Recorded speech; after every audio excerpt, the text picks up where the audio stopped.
Right, we're now going to come to the next urgent question. I call Caroline Lucas. Very much. Thank you, Mr. Speaker. To ask the Secretary of State for Business, Energy and Industrial Strategy if he'll make a statement on reports that 6 North Sea oil and gas fields are due to be given the green light this year. Thank you, Mr. Speaker. And there will continue to be ongoing demand for oil and gas over the coming years.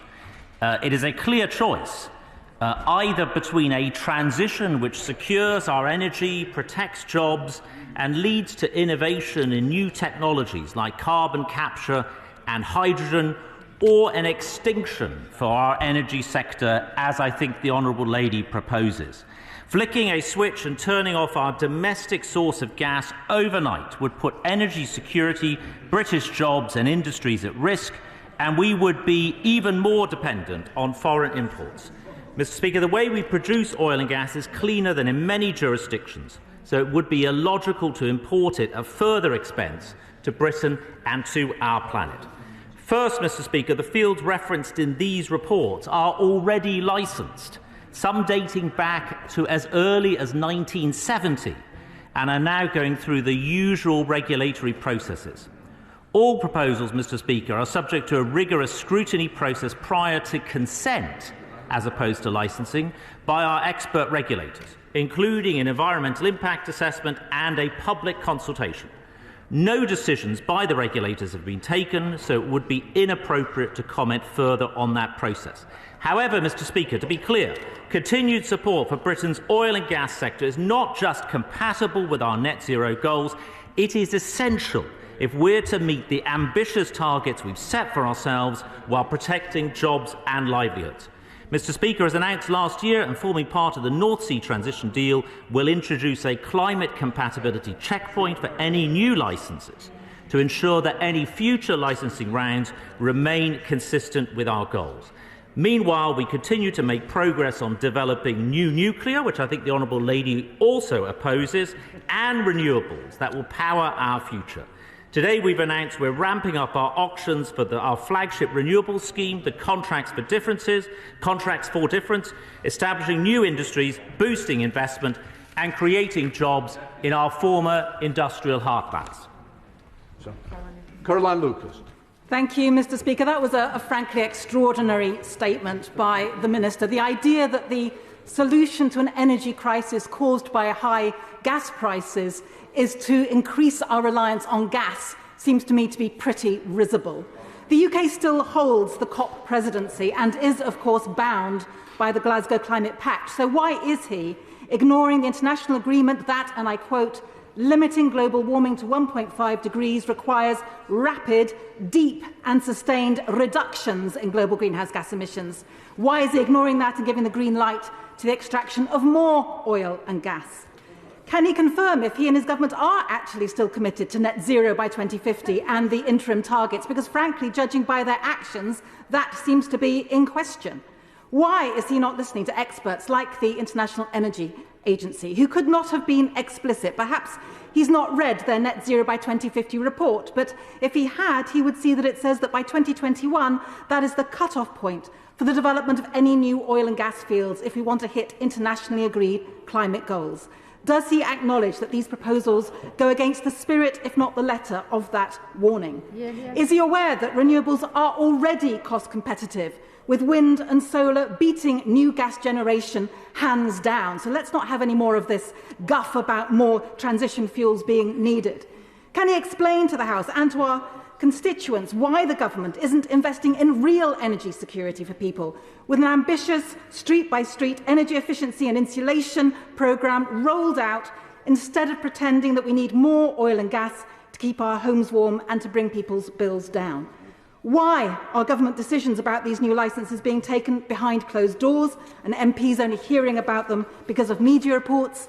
When does he plan to update the OGA's usual processes and the environmental impact assessment framework to minimise the economic recovery of North Sea reserves? When is he going to get rid of this outdated MER duty, which calls on government to maximise economic recovery? He needs to be guided by the climate science, and quite frankly, Mr. Speaker, right now he is not. And finally, will he agree that any government recommendation to the Oil and Gas Authority that undermines the House of Commons' formal declaration of a climate emergency, as well as our international climate obligations, should, at the very least, be subject to a parliamentary vote in this House? Minister. Well, Mr. Speaker, can I first say that it's a pleasure to take a question from the Honourable Lady. I've been in this role for 4 months now, and I think I'm right in saying I think it's the first time she's actually asked me a question about energy and climate change in my role, so I'm delighted to see her here today. The first thing I would say, Mr. Speaker, is that we are not increasing our dependence on gas.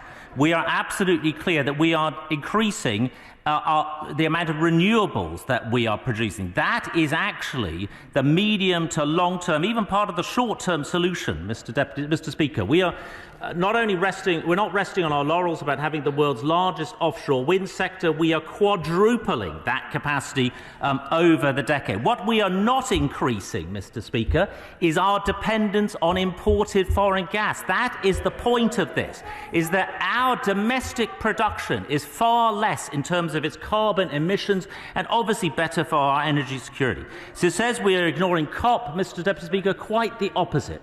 The COP president continues hard at work for the rest of the year, and of course we remain adherent to our net zero strategy, which I launched at this dispatch box back in October. Renewables are cost effective.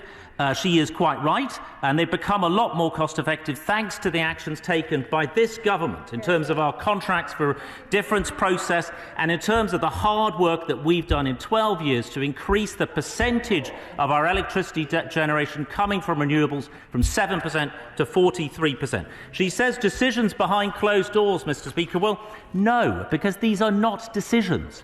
These are licences that have already been licensed. They will be further processes, regulatory processes, through the course of this year. She's asked, are we guided by climate science? Of course we are, Mr. Speaker. We are leading in climate science. Let me just say this finally, Mr. Speaker. It is now 33 years since the Green Party's best ever electoral performance in the UK, when I think they scored 12% in the 1989 elections. They haven't come close since. Why is that, Mr. Speaker? Because at that time they were saying it's impossible to take action on emissions while still growing the economy. This country and this party has proven them comprehensively wrong. We have grown the economy by 78% whilst cutting emissions by 44%, delivering, Mr. Speaker, for the people of this country, both on the economy and on the environment. Bob Blackburn. Thank you, Mr. Speaker. And my right honourable friend has mentioned, of course, nuclear power. Will he therefore welcome the experiment that has been taking place today, the successful experiment on nuclear fusion? And does he not agree with me that it is far better for us to produce our own gas and oil rather than depend on expensive foreign imports? Well, Madam Deputy Speaker, I entirely agree with my honourable friend. A very important announcement on fusion today being made by my ministerial colleague, the member for Norfolk. He is quite right. The progress we are making in this place, opposed by the Honourable Lady, her party, and various of the other parties around her. But, Madam Deputy Speaker, we are moving forward on nuclear. We have the money going into Rolls-Royce SMR, Small Modular Reactors Programme. Hinkley Point C is being built. We are moving towards a final investment case for a further nuclear power plant in this Parliament. We have a future nuclear enabling fund. We are moving forward on nuclear, Madam Deputy Speaker, an essential part of this country's future energy needs and energy security. Shadow Minister Alan White. Thank you, Madam Deputy Speaker. The truth of this issue is that the government is thrashing around over what we know is now a decade of failure on energy, and particularly the transition to a low-carbon energy economy. The government has no answer to the energy crisis facing millions of families in our country, and this is not a long-term answer either. The energy price crisis is a fossil fuel crisis, and the long-term answer must be to go further and faster on zero-carbon energy, energy efficiency and clean energy storage. So on energy security, we believe the long-term answer lies with zero-carbon energy, and we need a phased and just transition in the North Sea. But that cannot be an excuse for business as usual, pretending the climate crisis does not exist. There is one crucial climate test which should be applied to these proposals and other proposals, whether they are compatible with keeping global warming to 1.5 degrees. In the Energy White Paper, the government specifically said that they would, and I quote, develop the existing checkpoints in our processes before proceeding with future licensing rounds. Is the Minister saying that the proposals that are in front of us are exempt from what is said in the Energy White Paper? Can the Minister explain how what he has said today is consistent with that approach? And can he tell the House whether he believes that any future licensing decisions must be compatible with keeping global warming to 1.5 degrees, and tell us how that assessment will be made? Minister. Well, Madam Deputy Speaker, I thank him for that question. Of course, he could have made his own UQ application today on this very topic. But let me just answer his questions. Yes, we are absolutely committed to a zero carbon energy system. We are committed to a decarbonised power sector, so long as it's consistent with security of supply by the year 2035, as well as being consistent, obviously, with the net zero strategy and the UK getting to net zero by 2050. I haven't heard recently, Madam Deputy Speaker, whether the Labour Party is still committed to getting to net zero by 2030, which I think was their election manifesto at the last election. It'd be helpful perhaps one day if he could update us on that really very ambitious target. In terms of compatibility with action on global emissions, absolutely. That is why a key part of the North Sea transition deal was the climate compatibility checkpoint just a year ago that we announced that would be coming in the transition deal. Madam Deputy Speaker, the consultation closes on the 28th of February and it refers to future licences. The current licences that are there would still need consent from the regulators. There is nothing changed in the position of the government or indeed that process, but we look forward to responding on the climate compatibility checkpoint consultation in due course. Jenrick. Thank you, Madam Deputy Speaker. Our commitment to net zero is not in any sense incompatible with making use of our domestic reserves. Otherwise, we will simply be reliant on imported gas from Putin and the Gulf, creating insecurity and greater emissions in the process. If we want our oil and gas companies to invest, we need to provide them with certainty. Would my right honourable friend reaffirm the principles that I committed to, like other Treasury ministers, when I was Exchequer Secretary, to fiscal stability and to maximising economic recovery in the North Sea basin? It is through that combination that we can encourage our world-leading oil and gas companies to invest for the future. Well, Madam Deputy Speaker, he was a brilliant Exchequer Secretary. I could say as a former fellow Treasury Minister myself how well he was regarded in government and in this House in the important work that he did at HM Treasury. He is quite right that this is not in itself a debate between gas or renewables. The debate here in front of us is whether we get the gas we currently need from the UK continental shelf or import it from abroad. Foreign imports, Madam Deputy Speaker, come at a higher price in emissions, at a higher price in terms of our energy insecurity. It's worth again reminding ourselves that 50% of UK gas comes from the UK continental shelf. That is a good position to be in. An additional 30% comes from Norway, which I regard as a very, very good, stable and secure source. He's also quite right in terms of the picture we send on investment. The Chancellor was absolutely clear on this in his statement on Thursday, the importance of more investment coming into the North Sea, not just for the short term, but also for the transition going forward. SNP spokesperson Stephen Flynn. Thank you very much, Madam Deputy Speaker. I welcome this urgent question because it gives us all an opportunity in this chamber to reflect upon the fact that when the UK government needs to meet its energy demands, when the UK government needs to meet its financial demands, the first thing that it seeks to do is to turn the tap on in Scotland and exploit our natural resources. But whilst they want to do that, they're so willing to do that, they're simultaneously unwilling, Madam Deputy Speaker, to deliver carbon capture and underground storage in the north east of Scotland, unwilling to match the Scottish Government's £500 million Just Transition Fund, and of course unwilling to finally end the renewables robbery that is the Teneos grid charging scandal. So can I ask the Secretary of State a very simple question? When's he going to show similar haste on those important issues? Minister. Well, Madam Deputy Speaker, look, I listen to the Honourable Gentleman week in, week out, claiming that the UK government, when it comes to energy, is doing down Scotland. The exact opposite is the truth, Madam Deputy Speaker. We are very supportive of Scottish nuclear, which he is opposed to. We had the Hunterston nuclear power plant closed just a few weeks ago, which had provided low-cost, zero-carbon energy to all of Scotland's homes on an equivalent basis for 31 years, Madam Deputy Speaker. We heard not a peep out of him.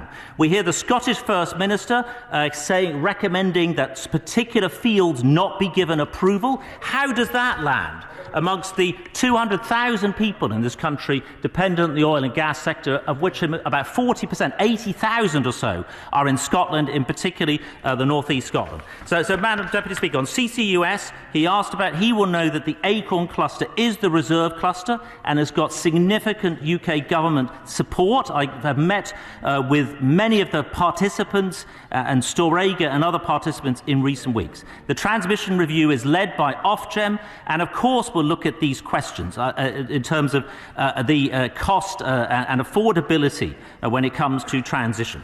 But, Madam Deputy Speaker, his ideological opposition to nuclear and now the increased opposition to oil and gas and the North Sea transition, I'm afraid to say, shows that the SNP is not fit to run an energy policy for Scotland, and the people of Scotland will be thankful that it is reserved.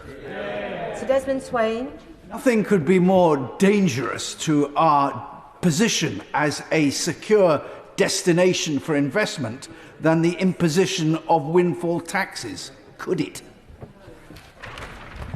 Well, my honourable friend makes a very strong point. Of course, the line from the Treasury, as a former Treasury Minister, is that all taxes are always under review. But I repeat the words of the Chancellor from Thursday, Madam Deputy Speaker, that a windfall tax is superficially appealing but is probably counterproductive. He reminded us that oil and gas companies pay corporation tax at twice the rate of non-oil and gas companies, and that some £33.7 billion has already been paid in taxes since the year 2010 by the sector. Kerry McCarthy. Thank you, Madam Deputy Speaker. In November, the COP president was reduced to tears after ambitions to phase out fossil fuels were voted down at the last minute. It's 3 months later, the UK government is tanking efforts to keep us to 1.5 degrees by approving these 6 new oil fields.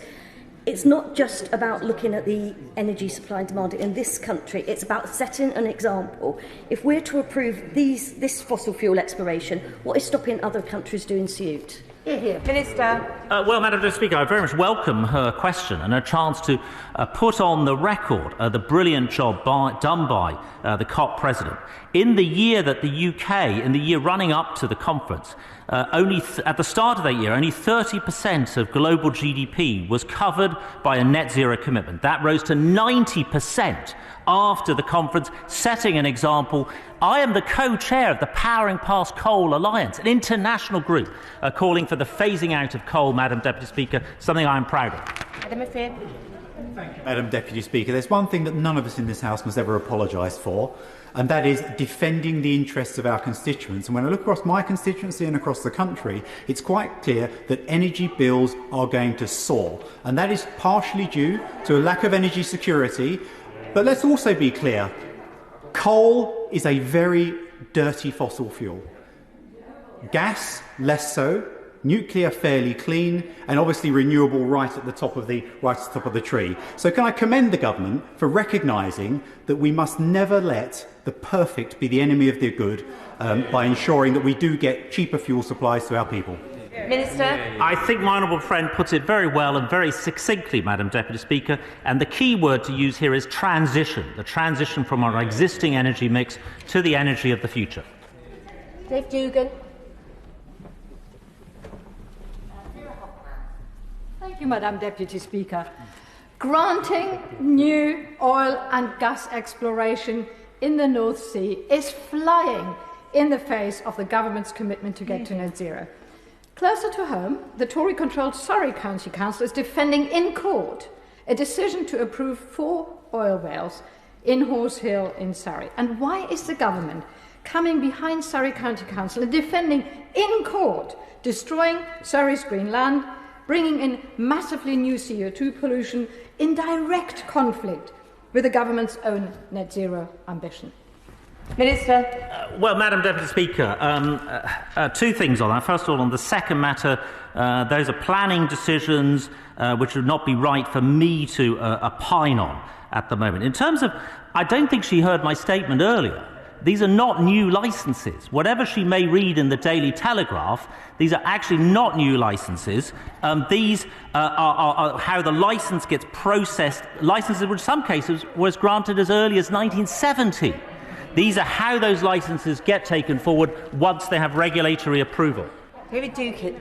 Thank you very much, Madam Deputy Speaker. I welcome my right honourable friend's confirmation that these are indeed not new fields and have been licensed in some cases for many decades. And if given approval to produce, are already factored into this government's, or can my right honourable friend confirm that these fields and their production profiles are already factored into this government's energy transition plans to net zero by 2050, not only this government's plans but also the recommendations of the Committee for Climate Change. And as part of an already declining domestic production profile that even with these and further oil and gas fields will still, further gas fields to come, still don't close the gap between current oil and gas provision and renewables, although that gap will steadily close as time goes on. Minister. Well, Madam Deputy Speaker, he makes some very, very strong points. He is absolutely right that these are not new fields. These are fields that have already been licensed. So that has been taken into account, for example, in our net zero strategy and also in terms of our carbon budgets coming up. In terms of what it would mean if we weren't to see these get regulatory approval, and I stress that that is an independent process, would probably mean in the future that we would be importing more, Madam Deputy Speaker, more gas which would come with higher emissions and at a higher price. We do have another urgent question and a statement before we even come to the main business. So I would urge colleagues to be brief in their questions. Matt Weston. Thank you, Madam Deputy Speaker. We have a Prime Minister who is a do as I say, not as a do as I do. In his speech to the United Nations General Assembly on September the 22nd last year, he stated, "We are approaching that critical turning point in less than 2 months when we must show that we are learning and maturing and finally taking responsibility for the destruction that we are inflicting. It is time for humanity to grow up." I don't care much for the Prime Minister, but I do care about this country's reputation. Has he misled the United Nations? Well, Madam Deputy Speaker, it is. We are proud of the record and our delivery at COP, and the COP President continues to deliver. It is a fantastic achievement to get coal written for the first time into a COP document. The fact that we are the co-chairs of the Powering Past Coal Alliance, and the fact that so much of the world's GDP has been now under net zero obligations at the end of the UK's year than was at the beginning. Andrew Jones. Thank you, Madam Deputy Speaker. The UK's journey to net zero will still require some fossil fuels during the transition period. So whilst my right honourable friend focuses upon our sustainable future, will he ensure that domestic production meets our transition needs? Because if we don't see that, all we will see is increased emissions. Minister. My honourable friend is absolutely right, Madam Deputy Speaker. It's an industry in transition. That is why we did the North Sea transition deal last March with the sector. And there's obligations going both ways. For example, they have an obligation to electrify in terms of the offshore industry. Just one example of the obligation that they're in. But it's working with the industry to make sure that we transform those jobs, those skill sets, and the energy mix as well. My honourable friend is absolutely right. It is a transition, not an attempt, or should be an attempt, to close down the sector, which I think is what the Green Party is calling for. Samuel Wilson. New oil and gas. I welcome this decision, especially because it will secure important investment, create jobs, help to reduce fuel imports, give us greater fuel security, and indeed, in the longer term, help to reduce the energy crisis which this country is facing. Would the Minister agree with me that any energy policy should have as its objective to safeguard those who are vulnerable, and that it should not, and that should take precedence over the possibility that any policy may influence global temperatures in the future? Minister. Well, Madam Deputy Speaker, he makes a very probing question. I would say our obligations are both. We are obligated in terms of taking action on climate change, reducing emissions, and the UK is a world leader in that. We are also obligated to deliver energy at an affordable price to the people of this country. And part of the Chancellor's statement last week, the £9.1 billion package of support, £350 on bills, was to do precisely that. Rachel Maskell. Thank you, Madam Deputy Speaker. The problem is the Minister is still talking about 2050 when we've got the crisis right now. Now, the government refused to support a windfall tax on these energy companies, clearly so that they can invest in their future oil and gas productions, as opposed to that money going to our constituents who are really struggling with their energy bills. And that isn't going to be settled. So can I ask him this? Why won't he put a windfall tax on these oil and gas companies so that they can contribute to the just transition and invest in green energy for the future? Minister. Well, Madam Deputy Speaker, I thank you for that question. The reasons, in terms of the Chancellor outlined, the disadvantages of a windfall tax here at this dispatch box last Thursday. To recap, he said superficially appealing but probably counterproductive. Second, he said that oil and gas companies are paying corporation tax at twice the rate of other companies, and also the taxing the UK activity on something which is traded globally would probably cost UK jobs, drive up the price of retail fuel, and certainly make the UK less energy secure. Neil Hanvey.